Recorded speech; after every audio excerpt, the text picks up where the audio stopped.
Greetings, fellow citizens of Disneyland. Brickey here with your monthly update to everything new in downtown Disney. We finally have a target date for all of the construction, when it's going to wrap up, and a new project has just shown up. Are you ready for the alley inside of downtown Disney? Another stage, more music, more places to have fun and play games inside of downtown Disney. Let's get started and look at all the new things that have happened over the last month. It's our June 2023 update for downtown Disney, and the sun has finally returned to Anaheim. So as Disneyland has been celebrating Soulfully and celebrating Black Music Month around the resort, there's another stage making its way to Disneyland. Now the little activity area that was here last year has moved over into the courtyard next to the Star Wars trading post. As you remember, that used to be on the other side of the walkway, but that walkway has been very narrow due to all of the construction. I do love the fact that they do arts and crafts inside of Disneyland. Right, Happy Music Note? So one of the interesting developments that have happened since last month's Downtown Disney update video, it was announced that this area right here that exists right between Splitsville and Tortilla Joe's is going to get transformed into the alley, which I believe is going to sort of be an extension of Splitsville, where they're going to do food and games out here in this middle stretch. And we can see this shipping container was recently painted to be red. So I'm going to assume that this shipping container has something to do with the alley that is coming to downtown Disney soon. No timeline was given, but I'm expecting sometime this summer this will be transformed into a hangout and party space. Comment below, what do you know? Is that something that interests you? When you've come in from out of town, have you found it hard to find activities now that ESPN Sports Zone and the AMC movie theater has been taken out?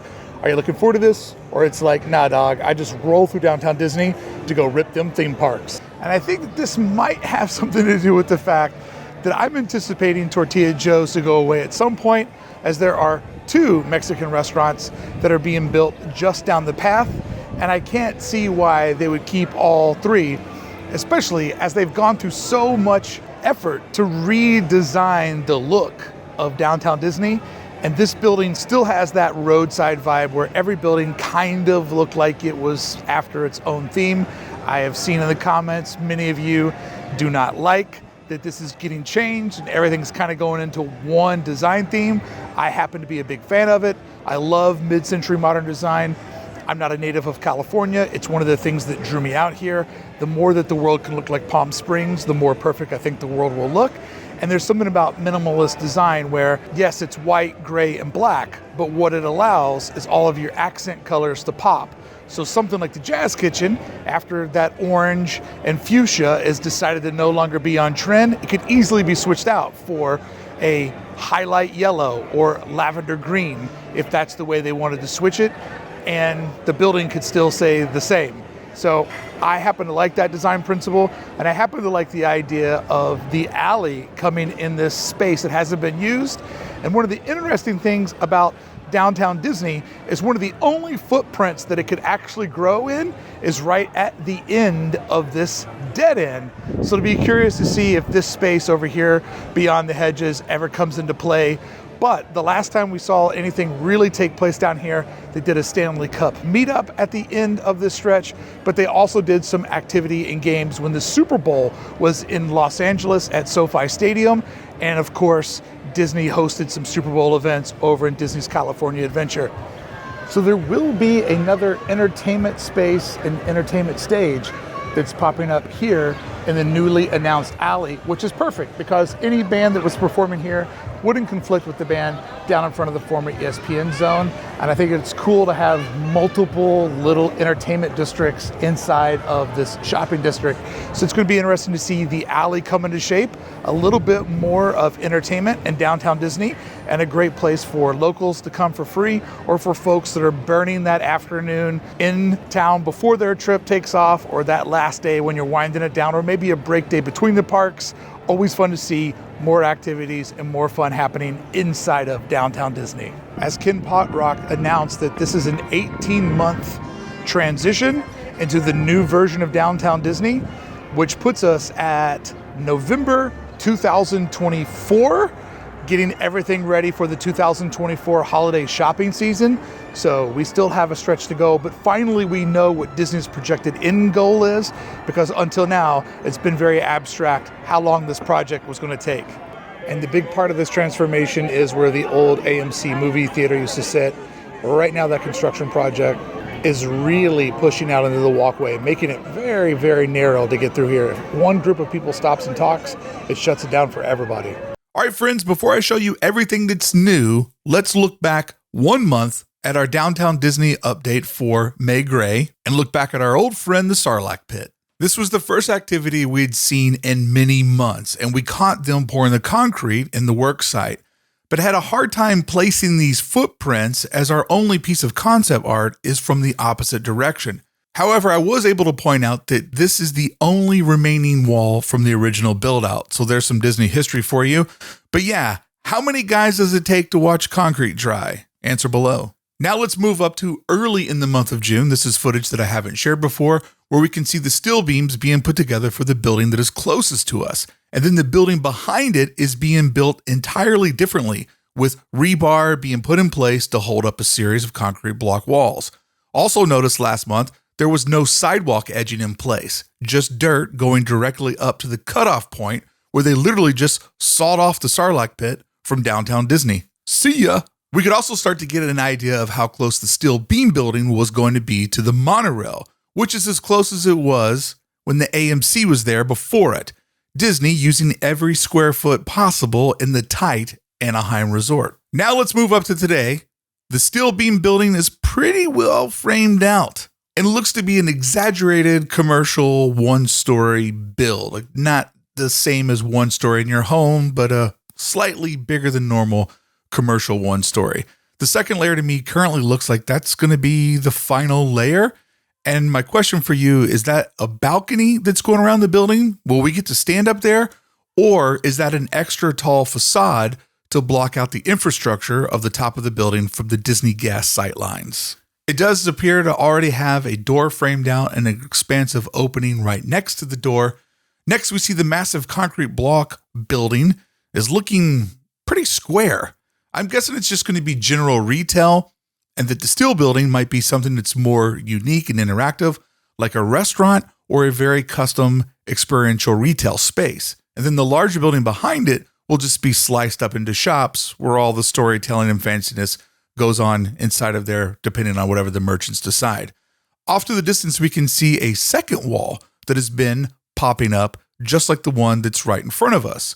We have no concept artwork for the other side, so maybe it's going to end up being a cul-de-sac of buildings like I've predicted before. We start to see some of the sidewalk edging taking place over to our right, and always remember that that's the OG tree.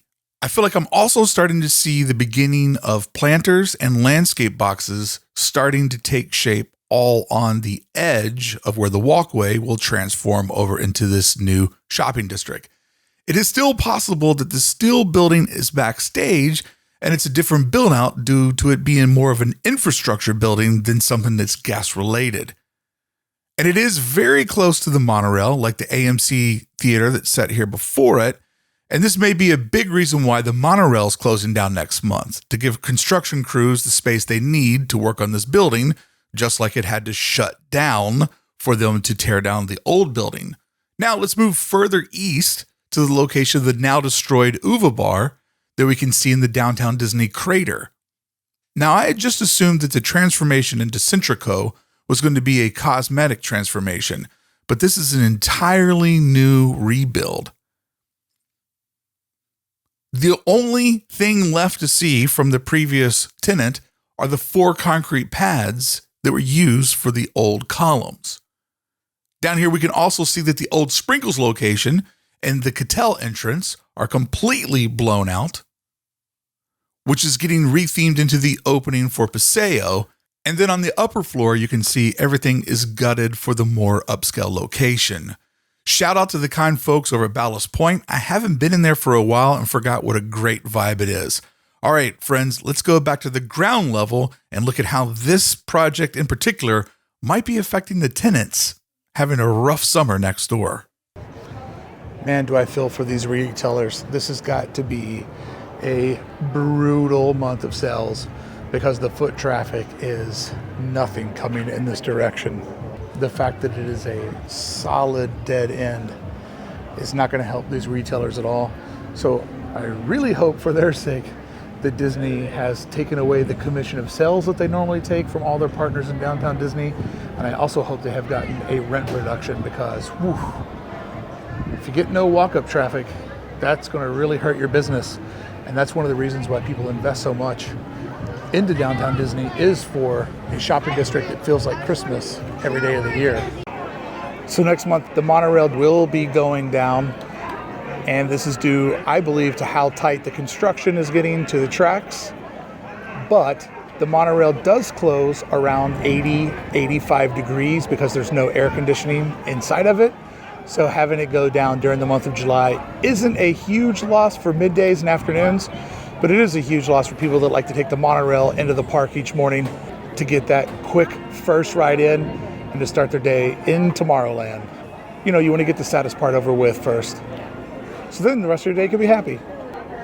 So the bad part about the monorail going away is that is going to limit how much of the Sarlacc pit that we can film until it's down. But we'll try to get scrappy and figure out another way to get views in there. But it also looks like we're getting ready to lose those views as they have erected those tall walls right on the edge of the track. So I got a couple other little spots up my sleeve, but we're going to get blocked out pretty soon. Now keep in mind, it was February of last year when the Starbucks, the shop, the AMC theaters all got ripped down, as well as Earl of Sandwich. All of that got ripped down in February of 2018, and then it pretty much set as a dirt patch until just recently when construction started again inside the Disney Sarlacc pit. But this project very much predates the February construction that took place in 2022. So confused on my years, because in 2018, that's when the AMC shut down to make way for a 700-room luxury hotel that ended up not coming. And I mean, it went down to the wire. The construction crews to bulldoze it were on the way, and they pumped the brakes. But if you think about it, no idea ever goes away at Disneyland, because that hotel did come just in the form of the new DVC tower over at the Disneyland Hotel. So was the plan always to build the DVC tower when they canceled the luxury hotel? Or did the DVC tower come after the plans were ruined for the luxury hotel that was going to be built right here? I guess we'll probably never know, but it is interesting, as I always say over in my other videos where I look at the expansion of Disney. Make sure to join us for our Disneyland Forward series that's always going and evolving, because as we study the ideas of Disneyland, we realize that no idea really ever fully dies. Once they've committed to something and put the research and development into it, there are many ways that these ideas come back to life time and time again.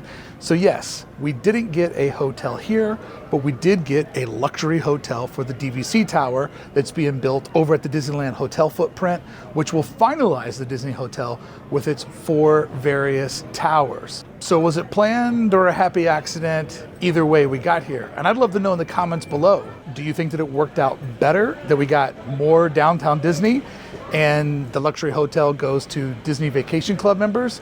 I personally do think that's a better scenario for all of us, because more downtown Disney is more of a win for everybody, if that makes sense. Definitely would have been interesting to see what would have been if those plans would have happened, and also going to be interesting to see what it looks like once we have this whole new chunk of downtown Disney available to all of us guests, coming November 2024. So finally, we have an end date that this entire project is moving toward. And that's something that we haven't had. It's just been going and going and going, with us, the guests, having no idea what Disney was targeting to. And now we know, November of next year. So that means that summer of 2024 is going to be just as much chaos as we've seen in downtown Disney the last couple of years. So if you book those expensive hotel rooms, be prepared. There could be noise, and you won't maybe have all the amenities that you're paying for. Just something to think about when you book one of the rooms, because they're not cheap, and you should be able to get every penny that you're investing into your vacation. All right, let's move on. With 18 months to go until this is considered done, or a year and some months, I don't know where I got 18 from. I am curious, will this end of Downtown Disney, does it get painted?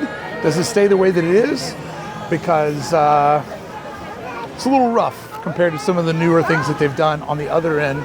And if they want a district-wide balance, this area definitely needs some help. Now, really the only developments that we know of on this end of Downtown Disney is that there will be a Porto's that will be showing up. But will the Earl of Sandwich Tavern and Restaurant and Bar stay? Because Earl of Sandwich has really shown just how popular it is. And I think Disney's getting the idea that an affordable place to grab a quick lunch should be on the menu of options for the citizens of Disneyland. But beyond a doubt, one of the greatest things about getting this corner location, and it was something that La Brea Bakery could never quite take advantage of, is this massive patio section.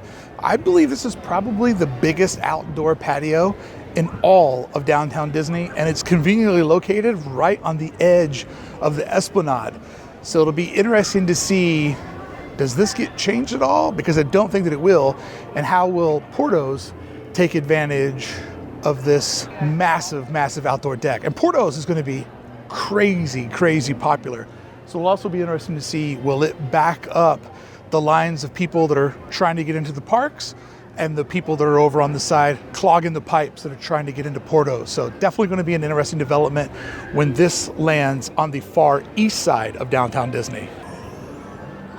I think another detail to keep our eyes on are the ticket booths in Downtown Disney. I mean, they do need a couple because there are still people that buy tickets, and they also do customer service for Magic Key holders.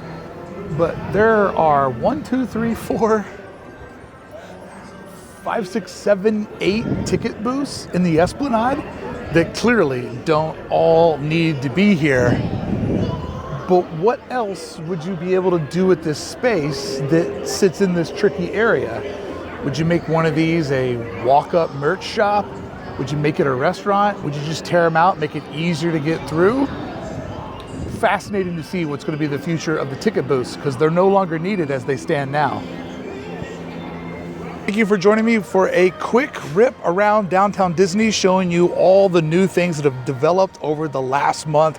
I do one of these videos nearly every Saturday, where each week we take off one of the different pieces of the Disneyland park and break it down. Disneyland, DCA, Downtown Disney, and the Disney hotels when time allows. I hope you enjoyed this walkthrough looking at all the new things that are coming. I'm excited about this transformation of Downtown Disney, and I'm excited to know that end date. The alley popping up is going to be fun, but for me, knowing that we're working toward a certain date just kind of gives you an idea of the pace that they're going at and everything that we can expect to happen.